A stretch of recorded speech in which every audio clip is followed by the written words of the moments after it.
Assalamualaikum warahmatullahi wabarakatuh. Alhamdulillahi rabbil alamin. Allahumma salli ala sayyidina Muhammadin wa ala alihi wa sahbihi ajma'in. Senang sekali pada video kali ini kita berjumpa dalam mata kuliah Ulumul Hadis atau ilmu hadis. Pada video ini kita akan membahas mengenal tabi'in dan urgensi tabi'in dalam ilmu hadis.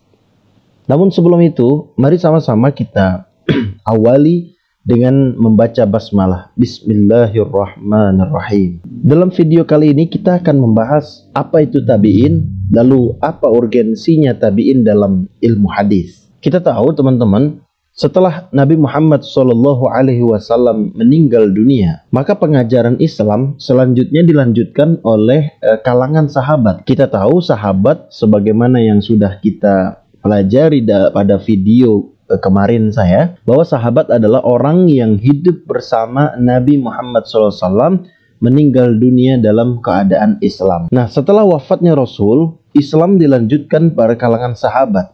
Nah, para sahabat ini kemudian berdiaspora ke berbagai daerah, baik untuk berdakwah, untuk mengembara, ataupun untuk melaksanakan tugas kekhalifahan. Ya, nah mereka pada akhir gilirannya berjumpa pada generasi berikutnya. Nah, generasi berikutnya inilah yang kemudian disebut tabi'in. Nah, maka kita akan membahas apa itu tabi'in, siapa itu tabi'in. Nah, tabi'in itu adalah generasi setelah sahabat. Secara kebahasaan, tabi'in itu merupakan bentuk jamak dari tabi yang artinya pengikut. Artinya tabi'in adalah orang yang mengikuti. Menurut para ulama hadis menyebutkan bahwa orang-orang Islam yang pernah berjumpa dengan sahabat Nabi Muhammad SAW dan meninggal dalam keadaan iman, itu adalah tabi'in. Itu sejalan menurut Al-Khatib Al-Baghdadi. Beliau adalah sejarawan dari Baghdad yang hidup pada abad 4 Hijriah. Dia katakan seorang muslim dapat dikatakan sebagai tabi'in jika pernah bersahabat dengan sahabatnya Nabi Muhammad SAW. Jadi bukan hanya berjumpa saja, tetapi dia ada interaksi, ada komunikasi antara orang tersebut, ya generasi tersebut, dengan sahabat Nabi Muhammad SAW. Sampai di sini bisa kita simpulkan bahwa sahabat adalah orang yang berjumpa dengan Nabi, sedangkan tabi'in adalah orang yang berjumpa dengan sahabat. Selanjutnya masa tabi'in. Kita tahu sumber hukum Islam yang kedua setelah Al-Quran adalah hadis. Hadis ini telah melewati proses yang begitu panjang. Menurut Syekh Abdul Ghaffar Ar-Rahmani misalnya, beliau menyatakan bahwa tadwin atau pengumpulan hadis ini merupakan proses yang panjang untuk penjagaan dan pemeliharaan hadis yang terdiri melalui 3 cara, yaitu yang pertama, umat mengamalkan hadis tersebut. Yang kedua, melalui hafalan. Dan yang ketiga, melalui tulisan serta periwayatan dan pengajaran.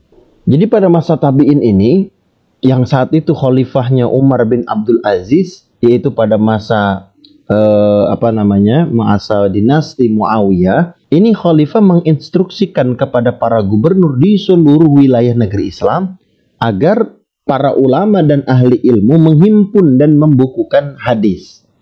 Beliau menyatakan, unzuru hadits Rasulullah sallallahu alaihi wasallam fajma'uhu.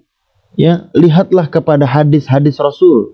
Karena hadis itu kan apa yang pernah disabdakan oleh Rasulullah. Sedangkan sesuatu bisa dikatakan hadis apabila dia ada sanadnya, mata rantainya tersambung, betul nggak itu dari Nabi. Nah, masa tabi'in inilah dikumpulkan orang-orang yang berkompetensi, para ahli ilmu, para ulama, untuk mengumpulkan hadis-hadis Rasulullah Sallallahu Alaihi Wasallam. Selanjutnya urgensi tabi'in dalam ilmu hadis. Kenapa sedemikian penting tabi'in dalam ilmu hadis? Karena kita akan tahu generasi-generasinya. Generasi pertama pada masa Rasulullah, kemudian generasi kedua pada masa sahabat, dan yang ketiga ini pada masa tabi'in. Nah, pada masa tabi'in inilah kemudian ilmu hadis mulai dikembangkan. Karena jangan sampai adanya hadis-hadis palsu yang mengatasnamakan Rasul tanpa kita mengetahui sanadnya. Kalau ada misalnya sebuah hadis dikatakan hadis, nah maka itu diketahuinya dari mana? Dari siapa? Dari siapa ke siapa, baru kepada Nabi Muhammad SAW. Maka disebabkan sanad adalah salah satu elemen penting dalam sebuah hadis, maka mengenal generasi tabi'in dan cara penyandaran hadis kepada Nabi maupun generasi sahabat menjadi patut untuk dicermati. Karena kalau tidak ada sanad, nanti banyak orang yang dengan sesuka hatinya, ini dari Nabi, ini hadis Nabi. Sebagaimana disampaikan oleh ulama hadis, Ibnu Musayyab, laulal isnad laqala man sya'a ma sya'a.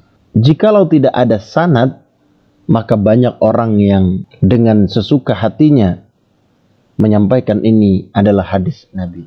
Maka ajaran-ajaran Nabi yang tercatat dalam hadis mesti dilakukan penelusuran riwayat demi mengetahui keabsahannya. Ulama hadis dan sejarah menilai pentingnya membagi kelompok generasi sahabat, tabi'in, dan generasi-generasi setelah tabi'in, salah satunya sebagai cara menilai kesahihan suatu hadis, baik segi ketersambungan sanad ataupun pribadi perawinya.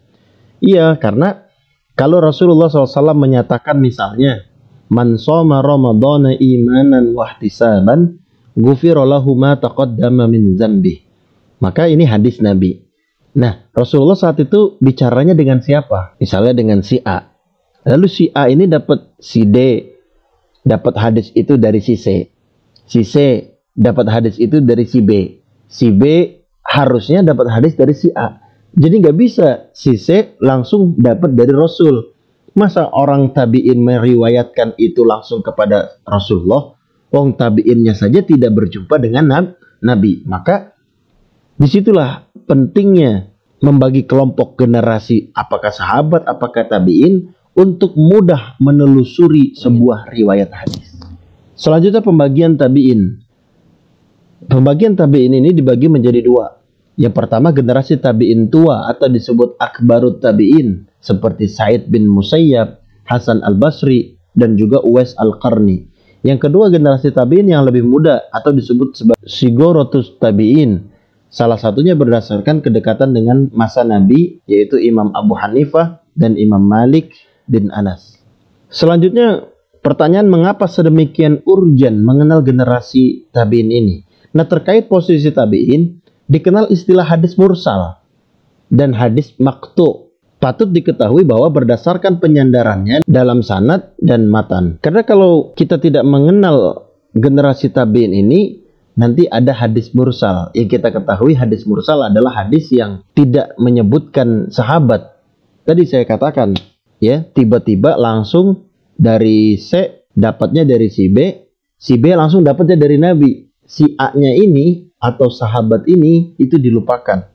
Maka itu menjadi hadis yang mursal. Berdasarkan penyandaran dalam sanad dan matan, hadis itu kan dibagi menjadi tiga. Ada hadis marfu', hadis. Nah, berdasarkan penyandarannya dalam sanad dan matan, hadis itu dibagi menjadi tiga, teman-teman. Yang pertama hadis marfu'. Apa itu hadis marfu'? Hadis marfu' adalah hadis yang disandarkan pada Nabi SAW. Kemudian ada hadis mauquf, ya, yaitu hadis yang disandarkan kepada para sahabat. Kemudian yang ketiga ada hadis maqtu. Apa itu hadis maqtu? Yaitu hadis yang riwayatnya disandarkan pada perilaku tabi'in.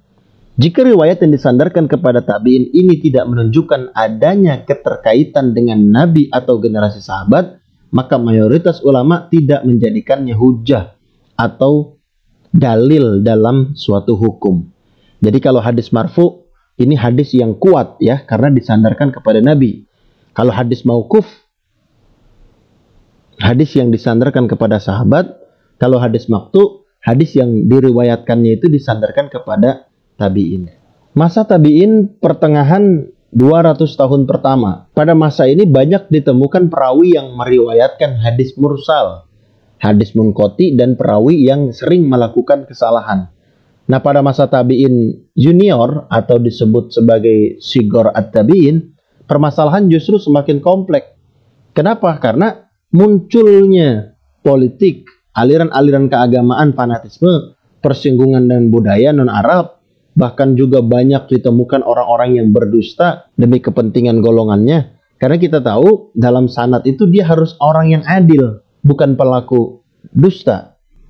Ya, kalau ditemukan ada orang yang senantiasa melakukan dusta, maka hadisnya ini akan tidak sampai kepada derajat sahih. Yang kita tahu bahwa hadis sahih mata rantainya, sanadnya harus orang-orang yang adil.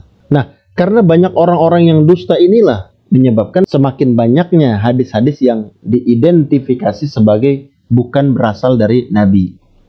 Nah, maka hal ini mendorong para ulama yang ahli dalam jarh wa ta'dil untuk memperluas objek kajian, melakukan ijtihad dalam meneliti para periwayat hadis dan kritik terhadap sanad-sanad yang berkembang di masyarakat. Maka saat itu muncullah ilmu rijalul hadis, ilmu jarh wa ta'dil, yang kesemuanya itu semata-mata untuk melihat dan menyeleksi bagaimana seorang perawi itu apakah adil, apakah tidak adil, apakah jujur, ataukah pendusta. Sedang pada 100 tahun ketiga, gerakan ini didominasi oleh angkatan Ahmad bin Hambal beserta murid-muridnya Al-Bukhari, Imam Al-Muslim, ya Abu Zur'ah, Abu Hatim At-Tirmizi, dan An-Nasai. Demikian teman-teman sedikit tentang mengenal para tabi'in dan urgensinya dalam ilmu hadis.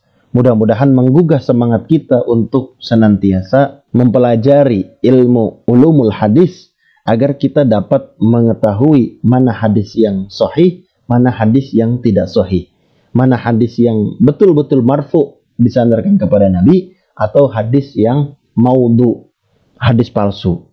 Nah, insya Allah pada pertemuan berikutnya kita akan membahas tentang hadis palsu. Baik, sampai di sini teman-teman video kita kali ini. Terima kasih sudah mampir di channel Faiz Hazanah. Mudah-mudahan menambah wawasan dan keilmuan kita. Jangan lupa like video ini, komen apabila ada yang ingin memberikan masukan dan tambahan, dan jangan lupa subscribe bagi Anda yang belum subscribe channel ini. Terima kasih. Akhirul kalam, wallahul muwaffiq. Wassalamualaikum warahmatullahi wabarakatuh.